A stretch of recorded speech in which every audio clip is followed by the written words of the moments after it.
Saga continues. We have the Broad River Tactical, which first off, let me say, I have bought stuff from Broad River Tactical. I'm not against Broad River Tactical. I'm just against myself, basically. I jinx myself on about everything that I do, and not everything works right.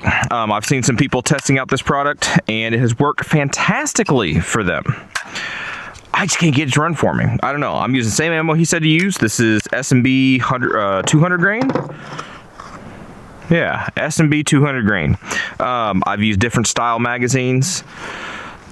Hopefully this one will work. And it just doesn't like to run. And what we're talking about is his radially delayed 300 blackout upper, right? So this is legitimately a radially delayed 300 blackout. He takes his 300 blackout barrel and he reprofiles it. Can't see it too well in there, but he reprofiles it down in there to the same specifications as his 9mm barrels. So that's a 30 caliber barrel, not 9mm. So you can use suppressors like the SD suppressors or his adapter, right? This is an adapter for P series, for Dead Air P series, so I can put my Wolfman on there. These work fantastic. I just can't get this system to cycle for me.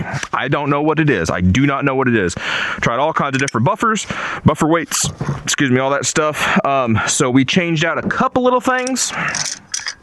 Primarily in this upper, not in the upper. In the upper, we took out all the extra weights. There's no extra weights in here. We actually have an extended firing pin. So you can get little extended firing pins. Hopefully that'll be good. And then down in here, we have a KynShot hydraulic buffer. Now, I don't know if that's going to help anything, make anything worse. It's not extra heavy or anything weird. And I believe this actually has a lightweight Yellow SprinCo Spring. So lightweight spring. Should work. So we're going to try it.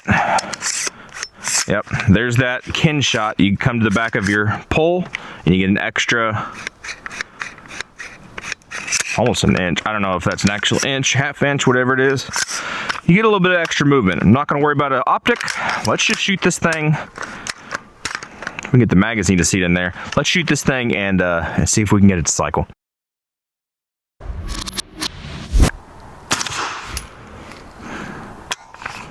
That's what it does.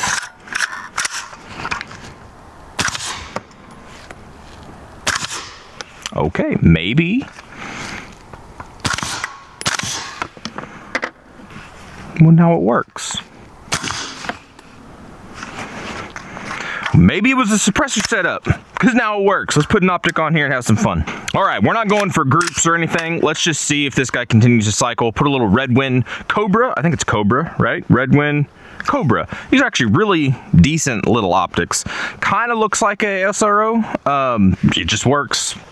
It's nothing crazy. Yeah, let's just see if this guy runs through 7, 8 rounds, something like that.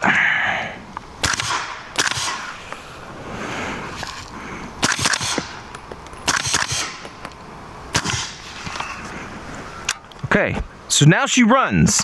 Now she runs well. That actually sounds good. Cycles fine with that KynShot buffer in there. That is not it's not a direct blowback 300 blackout.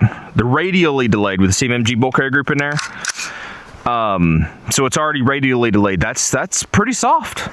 That's not bad. That is not bad at all. I really want to shoot supers through here, but the profile of his barrel is right there on the edge to where he doesn't think I should shoot supers. I don't want to blow his barrel up, so I'm not going to shoot supers. Let's do, though, change out the suppressor. Let's see if the suppressor will be a factor that makes this system run or not run. All right, 5 rounds in here. Magazines don't seat that well, but 5 rounds in here. We have the Wolfman full configuration 9mm front cap and his adapter in here. So that's the only thing we changed was the suppressor setup.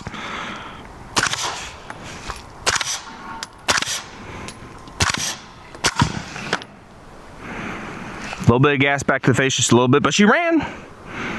She ran fine. So I guess you're just gonna have to figure out your buffer weights. If he ends up getting these things to where he wants them and ends up selling them, I would love to hear you guys' opinion on a radially delayed 300 blackout.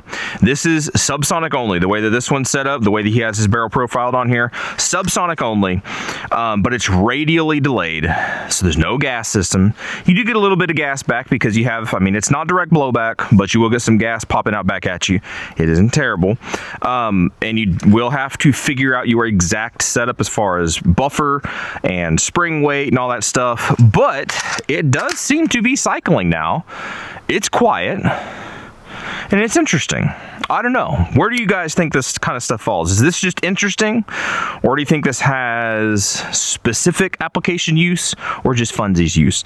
Let's talk about that in the comments. Let's just shoot just a little bit more. So 5 rounds through the flow, try to see how that audio is, and then 5 rounds through a actual dedicated 30 cal, big 30 cal can, Nomad 30. Here we go.